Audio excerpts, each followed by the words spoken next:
Assalamualaikum warahmatullahi wabarakatuh. Halo anak-anak kelas 9, bagaimana kabarnya hari ini? Semoga kalian selalu sehat dan tetap semangat mengikuti pembelajaran jarak jauh.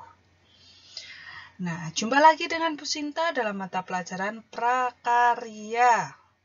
Nah, sebelum memulai pembelajaran jarak jauh pada hari ini, marilah kita berdoa terlebih dahulu. Berdoa mulai.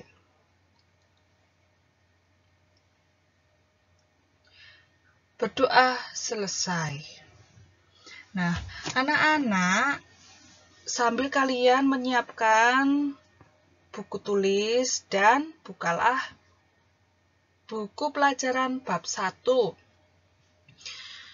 Minggu lalu sudah mempelajari tentang pengolahan bahan pangan ya, sudah selesai, dan sekarang Bu Sinta menyampaikan materi tentang kerajinan berbasis media campuran.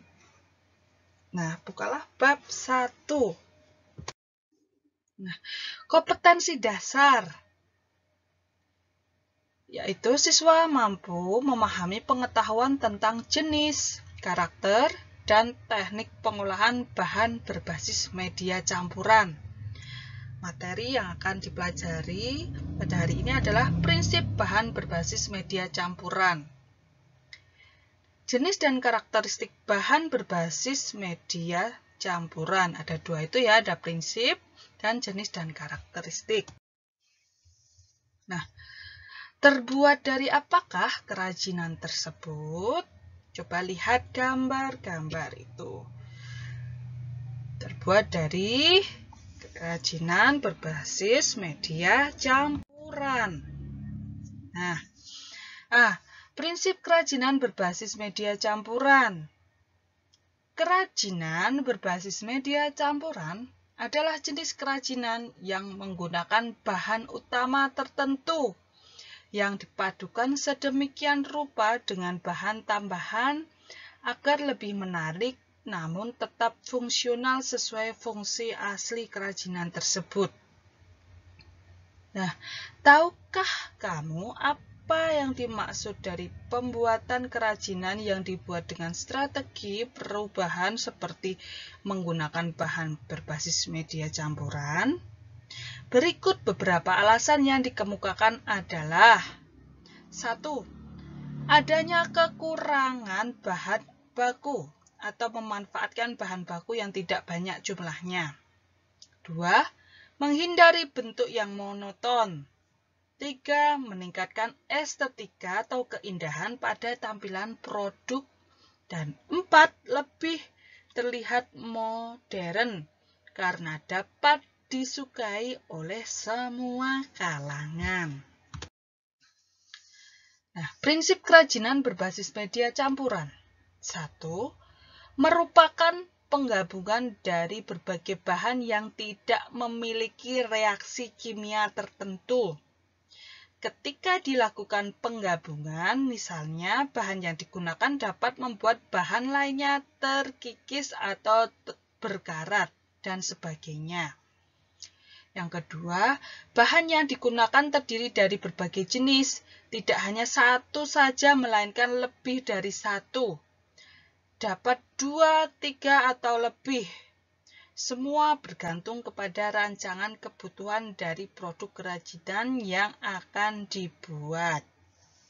Yang ketiga, bahan dapat terdiri dari bahan homogen atau heterogen. Misalnya, bahan alam dengan bahan alam, bahan buatan dengan bahan buatan. Dapat pula bahan alam dengan buatan. Tidak terjadi perubahan fisik pada salah satu bahan yang digabungkan. Misalnya terjadi lelehan setelah direkatkan dan sebagainya. 4. Masing-masing bahan memiliki karakteristik sendiri yang saling mendukung terwujudnya keindahan atau estetika dari sebuah produk kerajinan yang dibuat. 5. Penggabungan bahan yang dilakukan harus dapat menyatu dengan bahan lainnya, sehingga terjadi kesatuan dan harmonisasi. Nah, beberapa petunjuk sebelum melakukan perancangan produk agar tercipta bentuk produk kerajinan berbasis media campuran yang unik dan artistik. 1. Menyederhanakan bentuk dengan mengurangi atau menambah bentuk produk kerajinan berbasis media campuran atau stilasi. 1. Pesan eksplisit pada produk harus jelas, apakah sebagai produk fungsional ataukah sebagai produk hias. Yang kedua, pesan yang bersifat implisit pun harus diperhatikan. Apakah produk kerajinan membawa pesan informatif atau prestige, ya. Prestis. Maaf. Itu bacanya prestis ya, tulisannya prestige gitu.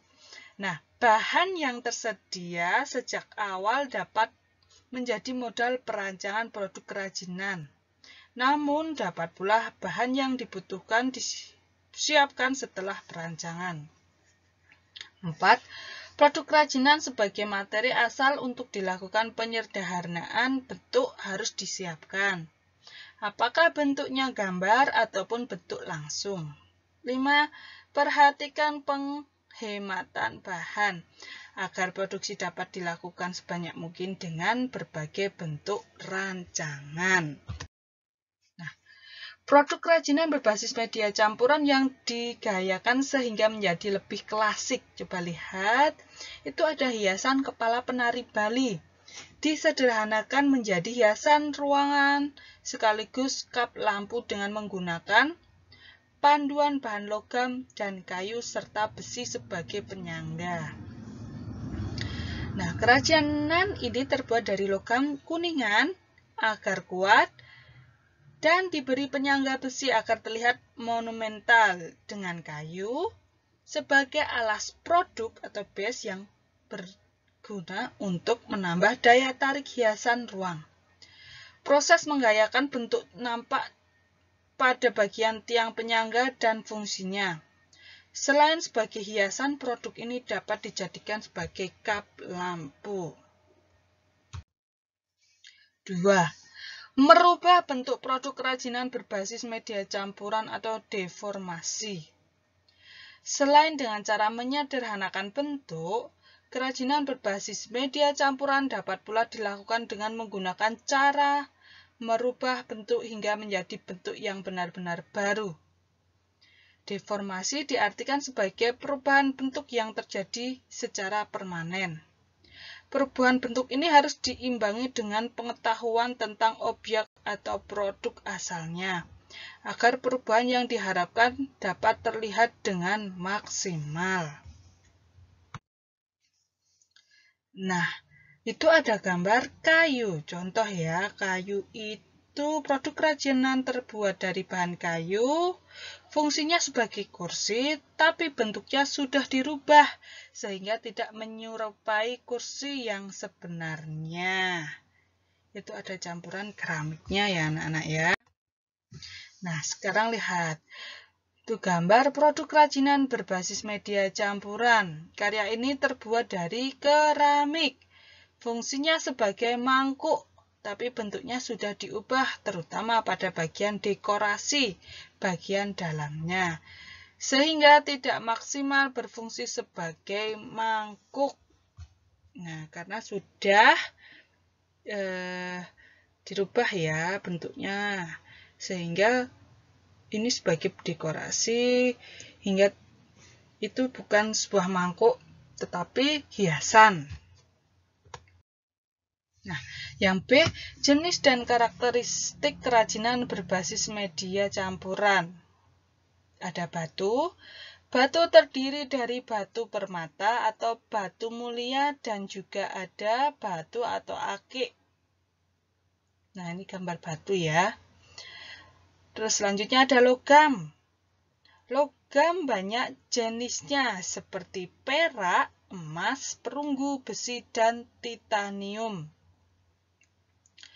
Plastik.